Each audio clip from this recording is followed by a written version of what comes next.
which would be like Michelle Obama, Oprah Winfrey. Her brand is multi-million dollars, with an emphasis on being kind. Mm-hmm. And all these, people now are coming out like how toxic the work environment was with her. She was a bully. There was racism. I'm not saying from Ellen, but other people, people that work there. But you can't really say Ellen is a racist just because someone that works there said something racist. I mean, that's a huge company. You can't control, you know what I mean? All of that. But I don't know. There's something about her that rubbed me wrong. And she apparently is evil. She's an evil, evil woman. And I think the thing that has everybody shocked is like she portrays herself as just a complete opposite of what she is. And I think that's what has everybody shocked. You know what I mean? Because it seems so not like her character. Yeah. But I think somebody like her, I don't know why for me it's not shocking. Like if somebody was to say to me, Rosie O'Donnell, I'm trying to think of talk show hosts who are very big. I could see Rosie being a bitch. Yeah. Even though, you know what I mean?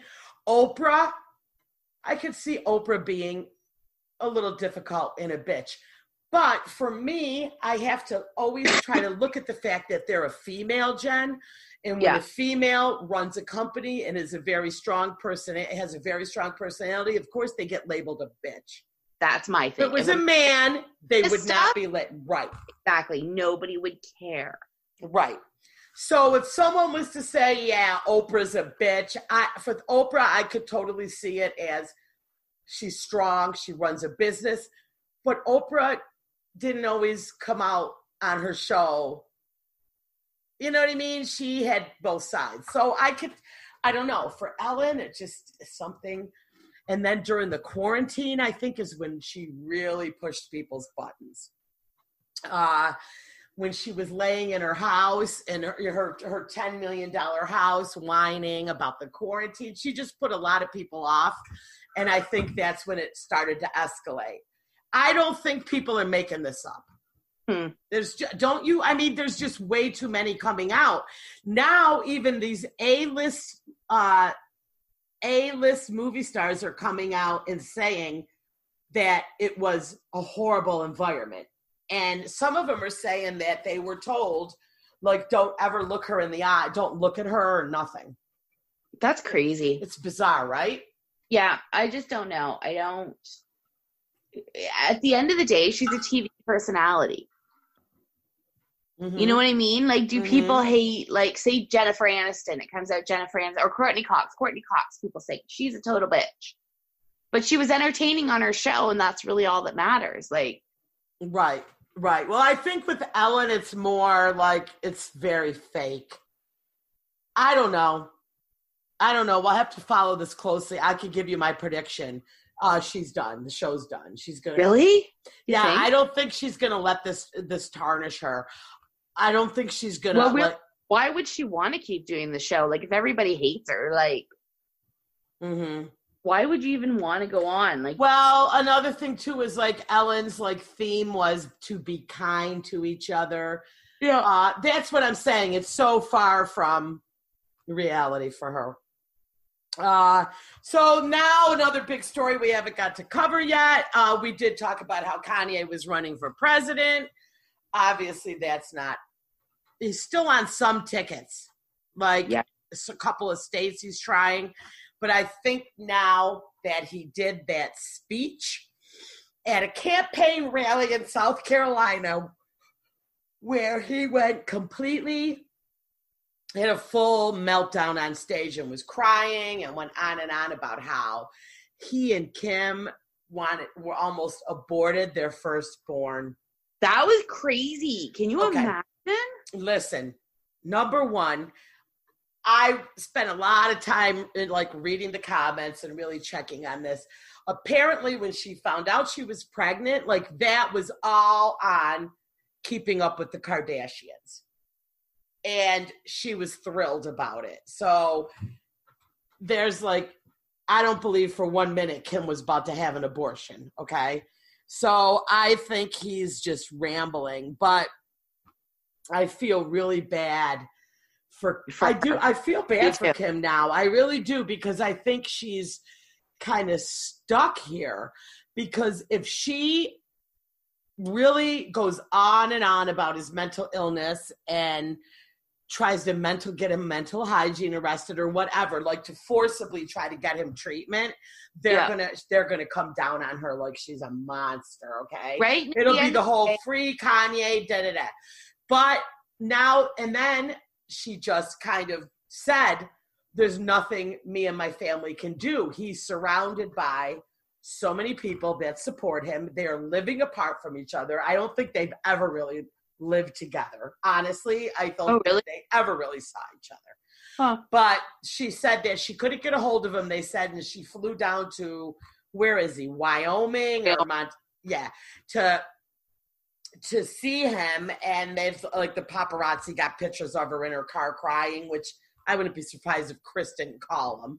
But right, totally. Yeah, but I think that she's in a situation where no matter what she does, she's kind of screwed. She's not going to come out smelling like a rose no matter what at this point.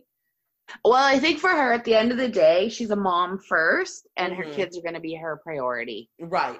And keeping them safe from, whether it be from him, I don't know if he's dangerous, but from, like, the press, the paparazzi, like, that's right now, 100% that's going to be her priority, is just keeping her family safe. Yeah. So she's just got herself in a big mess now, because he is not mentally stable. He is not obviously taking his meds. I don't know how she's going to keep him from seeing the kids at this point. I just don't know. Kim is in a mess, so we'll have to see what happens with this. Anyway, a man steals a 3-foot tall sex toy from a Las Vegas shop. Do you see this picture? What the heck for? This dildo is got to be, what do you think? 4 feet tall? A small person. It's monstrous, right? It's huge. So, like, you can't physically do anything with it. Yeah. So there he is. There it is on the wall. Holy crap.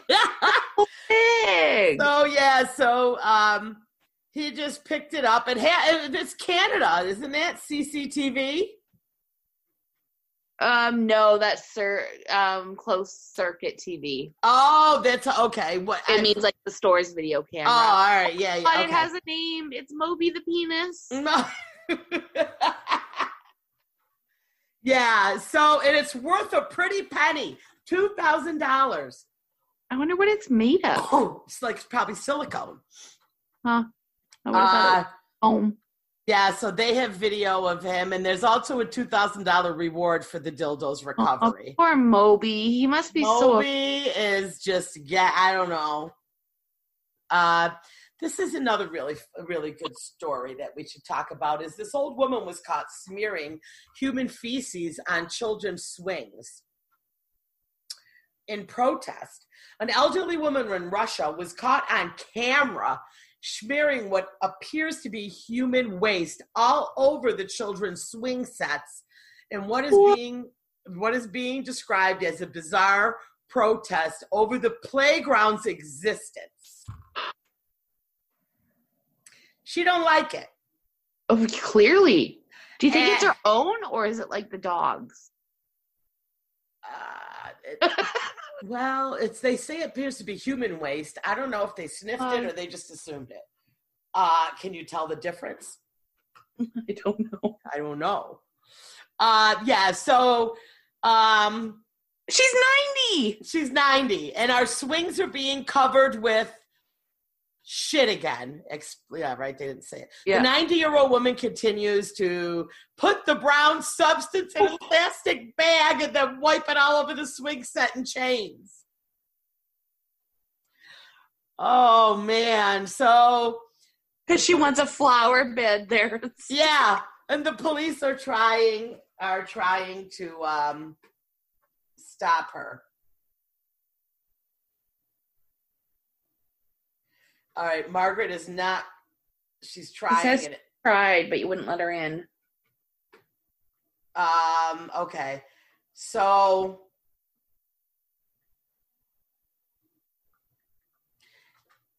I don't know. She attacks them with a shovel when they try and clean the swings. What does she do? Locals claim that when you try to clean the swings of the disgusting mess she leaves behind, the woman attacks them with a shovel. Yeah, the cops are saying they're not letting her. Oh, look at her. Oh. Oh. It's scary. Yeah. She looks like the kind of person that walks around with a bag full of poo. Oh, look. Ew. It looks like chocolate icing. Yeah, we don't want to watch that. That's like, okay. That's crazy. A Minnesota couple has been banned from Walmart after wearing swastika face masks. And the woman rants, if you vote for Biden, this is what we're going to have, socialism. I don't even understand what that means. Look at her. There's a picture of her and her husband in there. Look at the poor kid over to the right. He's just like, what the hell is even happening to my life? At Walmart. She's throwing the finger. They're taking pictures of her. Oh, yeah. These people. Oh, look at Karen. Oh. Yeah. With his Trump t-shirt. His Trump t-shirt. Yeah. Oh, boy. All right, Jen, we got to talk about this really quick. Why is America running out of aluminum cans? Now, listen. I thought that this was just something that our Coke representative was doing just to torture us. We have like 4 choices for delivery now. Coke, Diet Coke, root beer, and maybe Canada Dry ginger ale. That's it. Really? Out of everything because there is no aluminum. And I was getting pissed. So I am like, all right, I'm going to go to Wegmans and see what their choices are because I want to know if they were just because we're a small shop. Are they just skipping us on our deliveries right now? You know what I mean? To give it to the other, whatever. So then I saw this article, which I really haven't had too much of a chance to read. What happened at Wegmans? They didn't have all the flavors either. Oh, wow. So something is definitely going on. And then I saw this article and I was like, oh, look, an article about the aluminum can shortage. So one of the major factors is that the coronavirus is changing habits related to it, like beer that would have ended up in kegs at restaurants and bars shifted. Okay, so along with other kinds of alcohol. So apparently, but a lot of bars, I guess, are ordering aluminum cans now. Well, probably just people drinking at home, right? People would normally go to bars. Now all of a sudden they're drinking at home. But right, and then I never thought about that. And then a lot of the bars aren't getting kegs and stuff; they're getting beer in cans because they're doing takeout. Like all the bars here are all of a sudden doing delivery. But it's just that they don't want people pouring their drinks. It's probably not. It's safer just to give them a bottle or a can. Yeah, for sure. So this is why apparently. So now it's starting to make a little more sense. That another factor is the White Claw in the seltzer trend has spurged a shit ton of shortages in aluminum too. So there you go. That's my answer because I was like, I don't understand why aluminum is like not being produced during COVID. That's crazy. It's because of that. So now I'm like, now we get it. What about this story? A woman was walking her dogs and was strangled to death by the leash. Like, how sad. Like, what? Right. So she's a mother of 4 in Wales, was strangled to death by 2 dogs pulling the leashes that somehow wrapped around her neck at a popular dog walking area. She was found laying face down in the grass, in a grassland, where a young girl spotted her. Oh my God. So anyway, like, I forgot somebody else was talking about how does somebody get hurt from their dogs, just like pulling them on a leash, you know? Well, a friend of mine, she's lucky if she weighs